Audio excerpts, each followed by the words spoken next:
Welcome to the Mindful Return podcast. I'm Kelly Tuttle, a retired neurology nurse practitioner and brain injury survivor. Together, we'll explore practical tools and real stories to help you rebuild focus, confidence, and a meaningful life after a brain injury.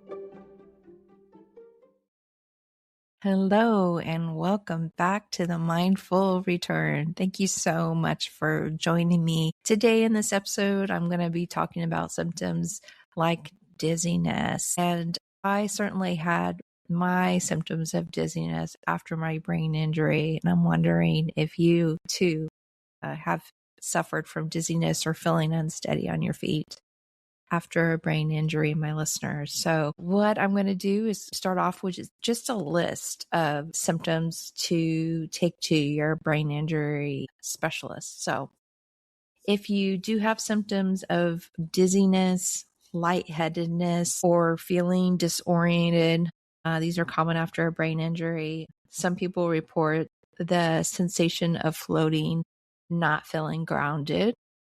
Vertigo, that's kind of like when the room spins on you. Problems with balance, problems with coordination, knocking things over, walking into walls, feeling unsteady, bumping into people or objects, and disequilibrium. Those are some of the symptoms that you can experience after a concussion. And these symptoms can come and go, or they can persist. These symptoms can be bothersome for some and quite debilitating for others, making driving and exercising difficult. And then in addition to those symptoms that originated from the brain injury, you could have other issues that you sustained with your brain injury, such as any neck injuries to the ears, eyes, legs, feet. This can all worsen your sense of steadiness. And for some people, this can last just a few weeks, and others, it can last a lifetime. So dizziness can occur when you turn your head quickly, and some people may feel dizzy when tracking objects with their eyes. So you'll feel dizzy while you're in a car or when you're watching things like action shows or movies. Grocery stores are the worst at aggravating these symptoms with their fluorescent lights, their annoying music, and the aisles, just kind of the way the aisles are, and with the shelving on the side can cause difficulty for the brain to process what it's seeing, and then that can make you feel dizzy or overwhelmed. So experts have said that usually individuals who experience dizziness after a brain injury, the dizziness will resolve within 6 to 8 weeks. However, like I said, even for me, my symptoms have persisted for years. The sussing out these symptoms can be difficult for you and your provider.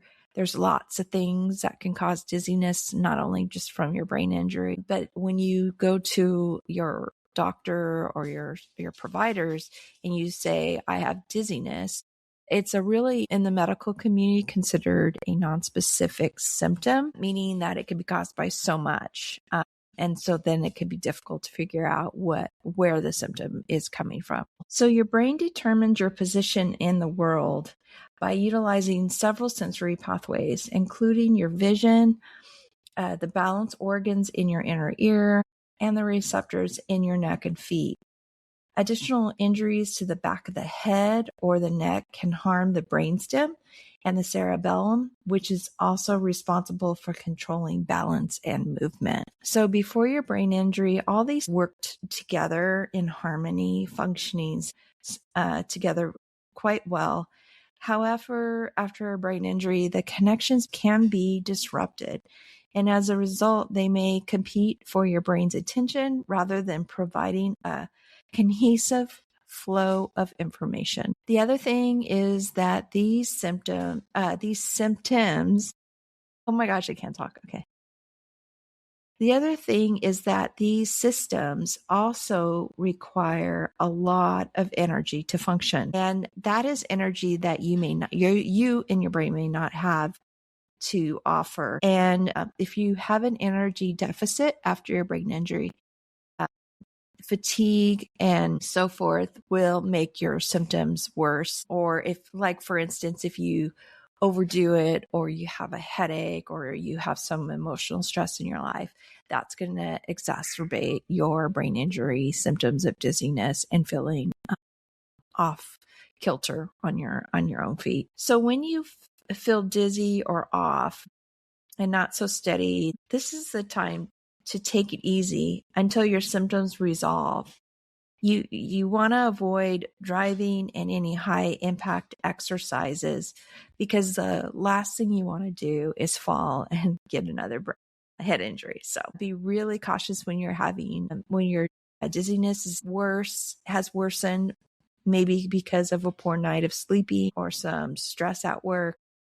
Really just take that time to listen to that symptom, listen to your brain. These symptoms are a way of your brain communicating to you what it needs. This is not the time to ignore symptoms and push through. This is a time to become very attuned to your body and your brain's communication in these symptoms, and creating either external tools to help support your brain, or quiet spaces and rest to help rejuvenate your brain's depleted energy reserves. Now, who can help you with your dizziness, or when you feel off balance, or you're having difficulty walking straight, those kinds of things? You really want to check with your general practitioner, because like I said, it's a very nonspecific symptom. It can be caused by multiple things, and your regular doctor, your primary care doctor, will need to do a basic workup to make sure that those things are checked for and eliminated before moving forward. Some of the things that can cause dizziness are medications, such as those used to treat hypertension and epilepsy. And your doctor may have to do some basic labs to make sure that you don't have issues with your thyroid, that they screen you for diabetes, make sure that you're not anemic. All those things can also cause dizziness. And then if you have difficulty with your vision, or tracking objects, or you're having dizziness while you're walking, you feel like your gait is off, then you would want a referral from your doctor to see a neurotherapist. And they specialize in brain injuries, and they can help you with strengthening those processes to be able to track, fast moving objects. And that could be even just tracking objects on your computer screen, just looking from one corner to the next. And they can help you with that too. So if you are having dizziness while you're looking at your computer, or you're scrolling up and down on your phone, I definitely had that. I couldn't look at my iPhone for several months after my brain injury. It just made me sick to my stomach. But the neurotherapist can help you if that is the issue that's causing your symptom. And another therapist you can consider asking for a referral to, or see if your doctor recommends, is an occupational therapist. And they help you maintain and recover your ability to perform daily living activities. So if you're having issues with balance, coordination, and walking, they may be able to recommend therapies and assistive devices to help you with that. And then you'll want to see a physical therapist, especially if you have a foot or a leg or a hip or a neck injury. It's going to be really difficult controlling headaches and dizziness and unsteadiness, feeling like you're not connected to your feet until those issues are addressed. And so you've got to have a good receptors working well in your feet and your neck, and that are communicating correct information to your brain to help you feel more steady when you are on your feet. And then I've talked about in my past episodes about physical medicine rehab doctors. You definitely want to see, after a brain injury, a PMR doctor, because they specialize in brain and spinal injuries. So another specialist you can see is the ears, nose, and throat doctor, an ENT doctor. They can examine your dizziness, and they can help you discover if your symptoms are related to your inner ear, the vestibular organ, or if you have vertigo, they're very good at diagnosing that. And then the other thing they can screen for is called semicircular canal dehiscence. And this is rare. It can happen after a brain injury, and it rarely ever happens. I've heard from one survivor that had it. But if you have it, it can be really devastating to your life because it really impacts your ability to be active and maintain your balance and so forth. And a ears, nose, and throat doctor can screen you for this. And the way they do that is they just simply order a head CT and look at that part of the ear. And then they can tell if that bone that covers the semicircular canal has been fractured and breached, and then go from there on their recommendations for treatment. So like I said, dizziness can be really difficult to suss out, to find out what's causing it, and to find the right, therapy and treatment for it. So you'll have to have some patience allowing your doctor to figure out what's going on. And you may need to see multiple doctors for this symptom. And if you go to my website, you can download my free Stressless medical worksheet, which I created for patients to help communicate their symptoms with their providers and their doctors and their specialists.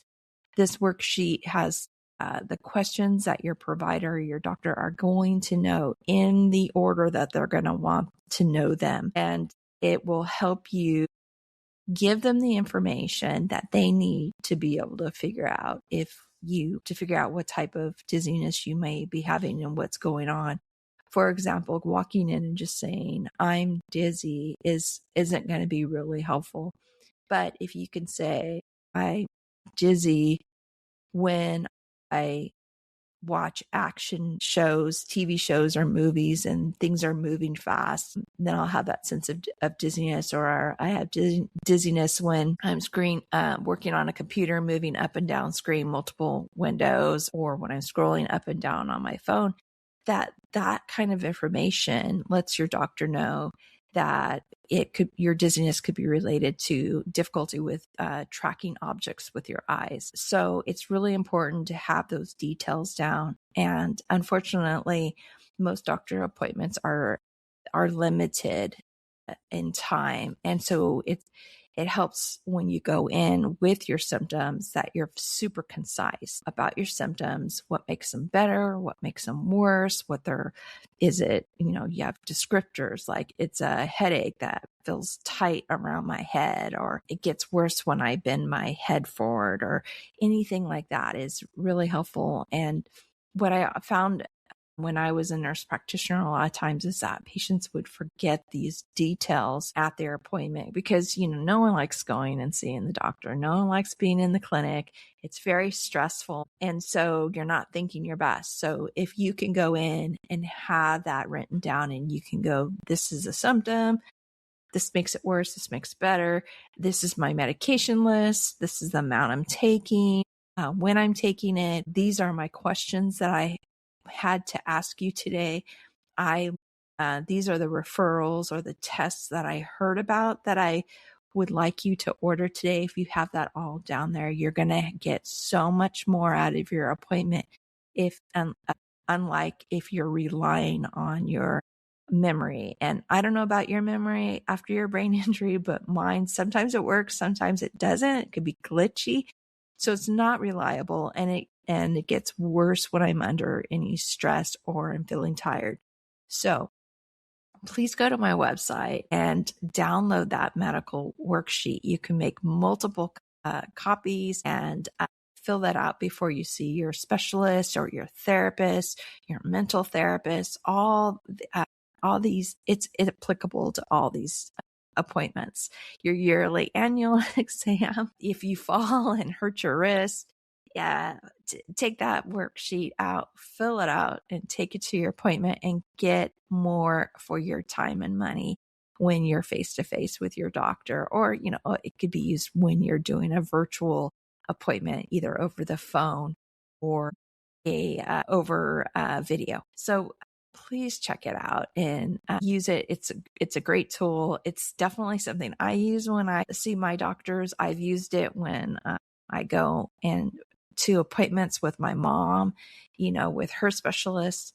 I ask all the questions, I fill it out, and then it's all written down, and you can keep what you said with you to reflect on if you forget, like, did I tell my doctor this? And then it has spaces on it that you can write, like, your doctor's recommendation the next time you're supposed to follow up, all of that. Because your appointment, there's tons of information your doctor's going to want to share to you, but they are limited in the time that they can spend with you. And so creating your own record is a great way to take control of your recovery and your brain's health. So I definitely recommend you check out that worksheet. And if you want, you could share it with your friends and family. I don't mind. It's a tool out there to help you and others better communicate with your doctors and your nurse practitioners and your physician assistants and so forth, your surgeon, whoever you're having to see at the time. So go to my website, kellytuttle.org, and check out that form, and you can check out my book and what I have on my website too. But if the information on this podcast, if you've liked it, you want to continue to hear more, please hit the follow button and like and subscribe and leave me a review. I'd love to hear from my listeners. So take care, get better, get stronger. You've been listening to the Mindful Return podcast with me, Kelly Tuttle. Subscribe wherever you listen and head to kellytuttle.org for brain injury recovery tools, free resources, and inspiration to help you return to work with confidence and hope.